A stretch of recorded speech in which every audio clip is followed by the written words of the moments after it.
Goeiemôre almal. Dis heerlik om weer vanoggend sommer net met julle te gesels oor wat die Here op my hart het.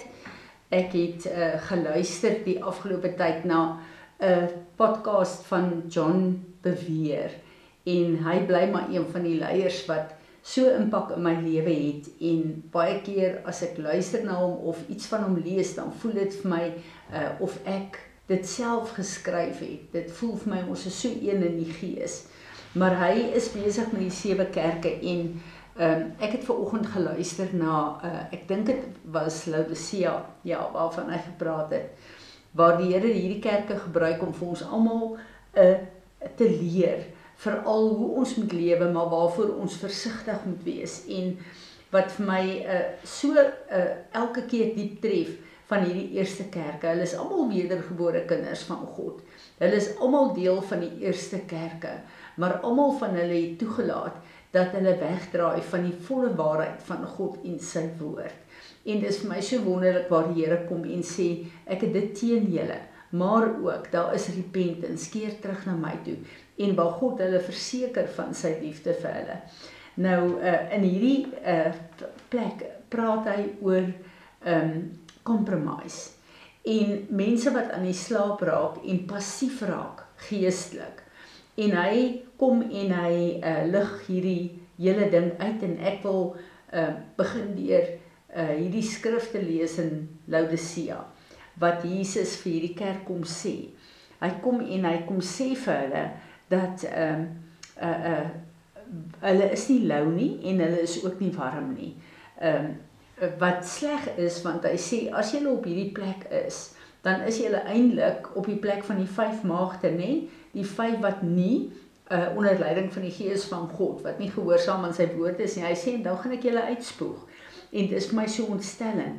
Maar hy kom in vers 19 van Openbaring 3 en hy sê, those whom I dearly and tenderly love, I will tell their faults and convict and convince and reprove and chasten. I will discipline and instruct them.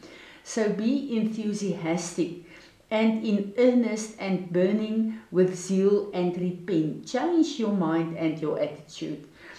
En wat Jesus eintlik hier vir hierdie kerk sê, is dat hulle het lou geword en hulle wil nie in die waarheid van die woord loop nie, so hulle is nie ernstig om te kyk na hulle foute en die plekke waar hulle gecompromise het nie. Want compromise is wat ons op 'n plek kry om ons lou warm te maak. En 'n groot probleem met ons vandag hier is, dat as ons meer beweeg in die kringe van die wêreld, as wat ons onder die kinders van die Here beweeg, en dis kom dit so belangrik is om kerk toe te kom, want jy word beïnvloed deur die plekke waar jy loop. En wanneer ons te doen het met mense in die wêreld wat nie God se woord volg nie, dan is dit asof wat as ons nie die atmosfeer verander nie, of hulle ons atmosfeer om ons verander, en waar ons goed begin aanvaar as die waarheid en reg, terwyl dit teen die woord van God is. En baie mense sal sê, ja, maar wat van Jesus? Hy het in die wêreld gewandel, hy was vriende. Ja, presies, maar Jesus het die atmosfeer in die wêreld en oor die sondige mense verander. Het ek en jy die waarheid van God se woord as so passie in ons, dat ons in die wêreld kuier om die atmosfeer te verander? En hier is 'n groot gevaar, want soos wat dit gebeur, word ons al hoe meer en meer net aan die slaap gemaak, dat ons op 'n plek moet kom, soos waar Paulus sê in Efesiërs 5, word wakker jy wat slaap. Dat ons slapend is, sonder dat ons dit agterkom. En om slapend te wees, beteken letterlik net om lou warm te word. So jy glo, en op die regte plekke sal jy dit bely, en wanneer jy 'n geleentheid het, sal jy kerk toe gaan, en dis nie gelowiges wees, maar jou lewe is eintlik op 'n plek waar jy aan die slaap gemaak is. En dan kom die Here en sê, word wakker. Het ons op 'n plek gekom waar ons in die teenwoordigheid van die wêreld meer tuis is, as in die teenwoordigheid van die Here. En vir my was dit so 'n ding gewees om na te kyk, hoe gebeur dit in ons elke dag se lewe? Een van die goed wat ek so goed onthou, my oudste dogter het op 'n tyd vir my gesê dat, in 'n geselskap gesê dat, toe hulle jonk was hulle verbied om te kyk na goed soos Dallas. Dallas was net eenvoudig te erg. Die van julle wat oud genoeg is om dit te onthou, Dallas is letterlik 'n sprokiesverhaal teen wat ons vandag op die TV sien en waarmee ons gekonfronteer word. So het ons al meer en meer op 'n plek geword waar ons goed aanvaar, omdat dit in die orde van die dag is, in social media is, op die TV is, en waar goed teen God se woord is, maar ons bly stil. En 'n groot plek wat ons mee gekonfronteer word, byvoorbeeld, is ons het almal familie of vriende wat in homoseksuele of lesbiese verhoudings is, wat totaal teen die woord van God is. En hoe aanvaar ons dit? Aanvaar ons dit maar net eenvoudig, waar ons in liefde, daardie mense moet weet dat ons hulle liefhet en dat ons hulle as mense aanvaar.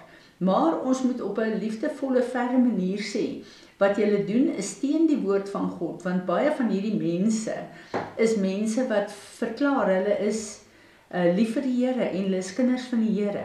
As jy 'n kind van God is, dan moet jy God se woord gehoorsaam. Sy volle woord, nie net wat ek en jy vra nie. En ons het 'n situasie in ons familie op hierdie oomblik waar een van die vrouens buiteegtelik swanger geword het.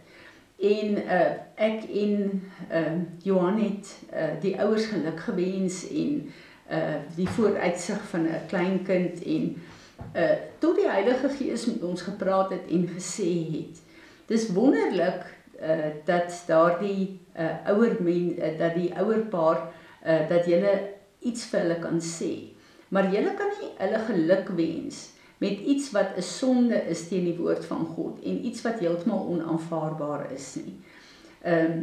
En ek en hy het al verwonderd na mekaar gekyk en besef dat ons moet in liefde moet ons die waarheid van God se woord nie compromise nie. En in hierdie opsig besef ek die grootste liefde wat ons kan gee vir hierdie vrou en hierdie baba is om met opregte harte te begin bid dat hulle die waarheid van God se woord sal sien en dat sy haar sal bekeer na die weë van die Here, want hierdie is mense wat sê hulle is kinders van die Here, maar hulle aanvaar iets wat heeltemal teen God se woord is as 'n wonderlike opgewonde gebeurtenis in hulle lewens. En ek besef net dat ons is so geprogrammeer deur die wêreld dat ons nie meer staan vir wat goed is in God, wat die waarheid is in sy woord nie, omdat ons mense nie wil seermaak nie. Die groot probleem is dat as ons mense regtig liefhet, sal ons doen wat Jesus hier sê. Hy sê, those whom I dearly and tenderly love, I tell their faults and convict and convince and reprove, I discipline and instruct them. Ware liefde is om God se woord met liefde vir mense te bring, maar om nooit op 'n plek te kom waar ons sy woord gaan compromise nie, want dit gaan 'n invloed hê in ons lewe en ons kinders se lewe veral. En iets wat vir my baie groot verantwoordelikheid is die feit dat ons optrede en wat ons doen en nie doen nie, programmeer ons kinders en hulle gaan eendag dieselfde fondasies in hulle huis hê. En ek het net besef dat ek is my wonderlikste plek van ontspanning is om te lees, en ek is baie lief om sommer net heerlike, ek hou baie van Christian history novels. Dis my net 'n heerlike plek van ontspanning. En die afgelope tyd het ek 'n reeks gelees wat regtig oulik is, skoon is en wat waar hulle die Here dien ook. Maar elke keer dan speel die goed uit in 'n seksuele buiteegtelike kontak wanneer die paartjie op 'n plek kom waar hulle liefde vir mekaar verklaar en dan gaan trou, maar hierdie goed is teen die woord van God. Ons kan nie God se woord, net soos met homoseksualisme en lesbianisme, daai paartjies sê hulle trou, God se woord kan nie gecompromise word nie. En ons kan nie op 'n plek wees waar ons God se woord compromise nie. Daarom sê die Here in die Ou Testament, haat wat ek haat, maar hê lief wat ek lief het. En as ons God se woord, as sy kerk en sy kinders compromise, dan moet ons weet dit is 'n gevaarlike plek vir ons. Paulus gebruik hierdie gedeelte in die brief van Korintiërs waar 'n man met sy stiefma geslaap het. En Paulus kom en hy sê daar vir die kerk, hy kom rebuke die kerk en hy sê, julle kan nie dit toelaat nie. Hy praat nie met daai man en daai vrou nie, hy sê vir die kerk, julle kan dit nie toelaat nie, want hierdie kerk laat dit toe, omdat hulle waarskynlik lief vir hierdie man en die vrou is. Hy sê, stuur hulle uit die kerk uit, want julle is trots en julle is arrogant, wat beteken julle handel teen die woord van God, en al is julle in 'n gemeenskap van heiliges en in 'n plek waar julle in 'n gemeenskap waar julle hierdie mense lief het, julle kan nie dit toelaat nie, en dan kom hy en sê 'n bietjie suurdeeg gaan die hele bak vernietig. So as ons sonde toelaat en as ons compromise deur hierdie mense se verkeerde goed deel te maak van ons lewe, dan gaan daai goed dit ons beïnvloed. En dan vra ons nou, waar staan ons met hierdie hele plek van mense en familielede wat in sonde lewe? Ons moet altyd die liefde van God, moet ons vir hierdie mense wys, maar ons moet in die waarheid van God bly. So ek sê altyd ook, wanneer mense my vra, hulle is genooi na 'n familietroue toe wat gay is, dan sê ek vir hulle, jy kan nie so intoe gaan nie, jy kan nie getuienis wees, want dis wat die gaste is, van iets wat buite God en buite sy wil is nie. So die oomblik as jy na daai troue toe gaan, dan verklaar jy iets wat vir God 'n gruwel is reg, want ek, my teenwoordigheid daar, sê eintlik ek stem daarmee saam. So ek voel dat die Here ons regtig terugroep na 'n plek toe waar hy wil hê, ons moet seker maak, dat sekere goed en strukture nie ons lewe beïnvloed nie, laat ons compromise op 'n plek ter wille van ons liefde vir mense, en laat ons saamstem met wat verkeerd is, en nie wat Jesus op Golgotha die prys voorbetaal het nie. So ek bid dat die Here vir ons sal help, dat in hierdie tyd ons sal kyk na gemengde saad in ons lewe. Waar is daar plekke waar ons compromise, en dat die Here vir ons sal help om met liefde dit reg te stel. En hierdie plekke waar daar mense is wat ons lief het, en een van die dinge wat ek altyd sê is, ons kyk na gay mense. Hulle is van die mees liefdevolste mense wat daar is. Maar dat ons in commitment teenoor die Here, ons ware liefde sal begin wys vir hierdie mense, deur met opregte harte voor God kom en vir hulle te bid. Dit is die plek, dat ons nie saamstem met hulle foute nie, soos wat Jesus hier sê, maar dat ons vir hulle sal begin bid, dat die offer wat Jesus vir hulle gebring het, hulle oë sal oopmaak, dat hulle kan sien wat hulle doen. Vader, ons het so nodig, dat U deur U Gees vir ons sal wys, waar is die plekke waar ons met die wêreld begin kompromieë aangaan het, wat ons eie lewe beïnvloed. Want Vader, wanneer ons hierdie goed aanvaar en nie in liefde daaroor praat nie, wanneer U sê ons moet daaroor praat nie, dan is ons besig om aan die slaap te raak. So ons wil vra, dat elke plek waar ons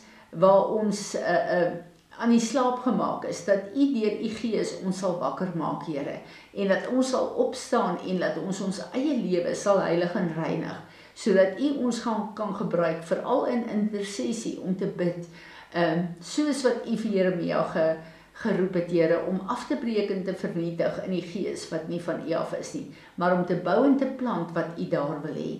Here Jesus, ek bid dat U verheerlik sal word en dat dit wat U vir hierdie kerke gesê het, dat ons dit gaan bestudeer in hierdie tyd, Here, en dat ons deel sal wees van die 5 bruide wat wakker is en wag vir u koms. Amen.